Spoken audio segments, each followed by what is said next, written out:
வணக்கம் என் அன்பு உறவுகளே. தேர்தல் நாள் நெருங்க நெருங்க தேர்தல் பிரச்சாரம் மிக பெரிய அளவிலே சூடுபிடித்துக் கொண்டிருக்கிற இந்த சூழ்நிலையில் எதிர்முகாமில் இருந்து பதில் சொல்ல முடியாமல் தனிநபர் தாக்குதல் மிக அதிகமாக நாளுக்கு நாள் வலுத்துக் கொண்டிருக்கிறது. கழகத்தினுடைய பொதுச் செயலாளர் எடப்பாடியார் தேர்தல் ஆரம்பிக்கிற போது தன்னுடைய பிரச்சாரத்திலே கூட மக்களை காப்போம், தமிழகத்தை மீட்போம் என்கிற அந்த சுற்றுப்பயணத்தில் ஏறத்தாழ 200 தொகுதிகளை நேரிலே சென்று சந்தித்திருக்கிற போது கூட தனிநபர் தாக்குதல் இல்லாமல் எங்களுடைய சாதனைகளை முன்னிலைப்படுத்தி நாங்கள் வாக்குகளை சேகரித்தோம், மக்களை சந்தித்தோம். மாறாக தோல்வி பயத்தில் இருக்கிற திராவிட முன்னேற்ற கழகம் தனிநபர் தாக்குதலை முன்னெடுத்திருக்கிறது. கடந்த தேர்தலில் கூட குறிப்பாக ஆராசா நம்முடைய கழக பொதுச் செயலாளருடைய மறைந்த தாயார் என்று கூட பார்க்காமல் மிக கடுமையான சொல்லாடலை பயன்படுத்தி அருவருக்கத்தக்க வார்த்தைகளை பயன்படுத்தினார். ஆனால் இன்றைக்கு நீங்கள் பயன்படுத்தி எங்களை பயன்படுத்த வைப்பதன் காரணமாக நாங்கள் பேசுகிற போது மறைந்த தலைவர்களை பற்றி பேசக்கூடாது என்று ஸ்டாலினும் உதயநிதியும் பேசுகிறார்கள். அந்த கூட்டணியில் இருக்கக்கூடிய கொத்தடிமைகளும் கொக்கரிக்கிறது. உங்களுக்கு ஒரு நியாயம், எங்களுக்கு ஒரு நியாயம். இது தேர்தலில் அந்த நியாய தர்மங்களை பார்க்க முடியாது. நீங்கள் பேசினால் கடுமையான சொல்லாடல்கள் இங்கிருந்து வரும். நீங்கள் சந்திக்கவே முடியாது. காரணம், உங்கள் முதுகில் அவ்வளவு அழுக்கு இருக்கிறது. நீங்கள் எதற்குமே தகுதி இல்லாதவர்கள் நபர்கள், அதனால் கடுமையான சொல்லாடல்கள் இருக்கும் என்பதை இந்த நேரத்தில் எச்சரிக்கையாக நாங்கள் சொல்லிக்கொள்ள கடமைப்பட்டிருக்கிறோம். தேமுதிகவினுடைய பொதுச் செயலாளர் அம்மையார் பிரேமலதா மே 4க்கு பிறகு அண்ணன் எடப்பாடியார் ஐசியூக்கு செல்லாமல் இருந்தால் சரியாக இருக்கும் என்று பேசியிருக்கிறார்.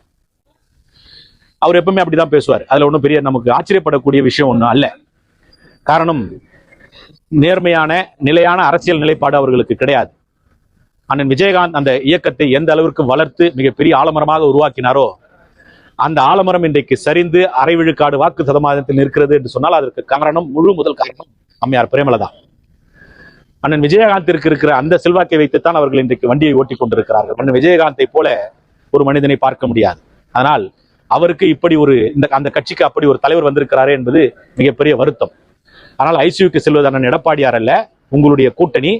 அந்த கூட்டணியை காப்பாற்றிக் கொள்வதற்கான முயற்சியை நீங்கள் முன்னெடுங்கள். அது சாலச் சிறந்ததாக இருக்கும். தற்போது தேர்தல் ஆணையம் இருக்கிற காவல்துறை இயக்குநரை மாற்றி இருக்கிறது.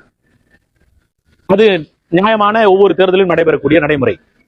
அதற்கு இந்திய கம்யூனிஸ்ட் கட்சியினுடைய மாநில செயலாளர் தோழர் வீரபாண்டியன் தேர்தல் ஆணையம் செய்திருப்பது முறையல்ல என்று தேர்தல் ஆணையத்தின் மீது ஒரு களங்கம் கற்பிக்கிறார். தோழர் வீரபாண்டியன் அவர்களே,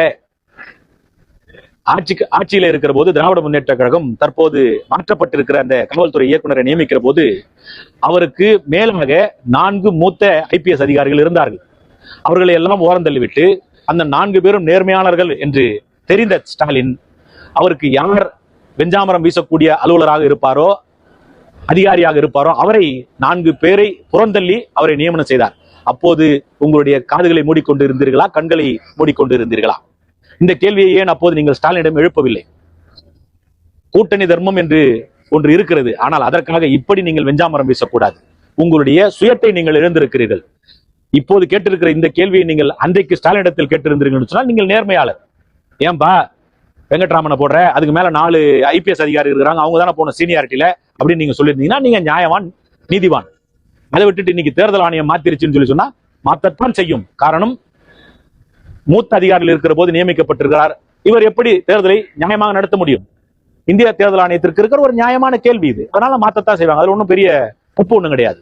அதற்கு அடுத்தபடியாக புதிதாக வந்திருக்கிறவர்களுக்கு வாக்கை நீங்கள் செலுத்தி உங்களுடைய வாக்கை வீணாக்கி விடாதீர்கள் என்று அம்மையார் கனிமொழி பேசியிருக்கிறார். பிறக்கும் போதே உங்க அப்பா முதலமைச்சர் இல்லை அம்மையார் கனிமொழி அவர்களே. அவரும் இடையில் வந்தவர் தான். 1952 இருந்து புதிதாக ஒரு இயக்கம் கண்டு அதிலே புதிதாக இடையில் வந்தவர் தான் கருணாநிதி, இடையில் வந்தவர் தான் நீங்களும், இடையில் வந்தவர் தான் உங்களுடைய அண்ணனும். அதனால யாருமே பிறக்கும் போதே ஒரு இயக்கத்தை ஆரம்பித்து இந்த இயக்கத்திலிருந்து வந்தவர்கள் கிடையாது. புதிதாக ஒரு இயக்கம் வரும் என்று சொன்னால் வரலாறு தான் அந்த இயக்கத்தினுடைய நீட்சியை தீர்மானிக்கும். அதனால நீங்க சொல்லக்கூடாது இவங்களுக்கு ஓட்டு போடுங்க, உங்க வாக்கை வீணடிச்சிருங்க அப்படின்னு கிடையாது. இந்திய தேர்தல் ஆணையம் அனைவருக்குமான உரிமையை கொடுத்திருக்கிறது. யாருக்கு வேண்டுமானாலும் யார் வேண்டுமானாலும் வாக்களிக்கலாம். அதனால வாக்கை வீணடித்து விடாது. உங்களுக்கு போடுற வாக்கு தான் வீணான வாக்குகள். இந்த வாக்குகள் தான் திராவிட முன்னேற்ற கழகத்திற்கு செலுத்தக்கூடிய வாக்குகள் தான் வீணாக போகக்கூடிய வாக்குகள். அதனால் திராவிட முன்னேற்ற கழகத்திற்கு யாரும் தயவு செய்து கூட மறந்து கூட தூக்கத்தில் கூட வாக்களித்து விடாதீர்கள். எனவே என் அன்பிற்குரியவர்களே, வருகிற தேர்தல் இரட்டை இலைக்கான தேர்தல். ஸ்டாலின் வீழட்டும், தமிழ்நாடு தப்பிக்கட்டும், வாக்களிப்போம் இரட்டை இலைக்கு.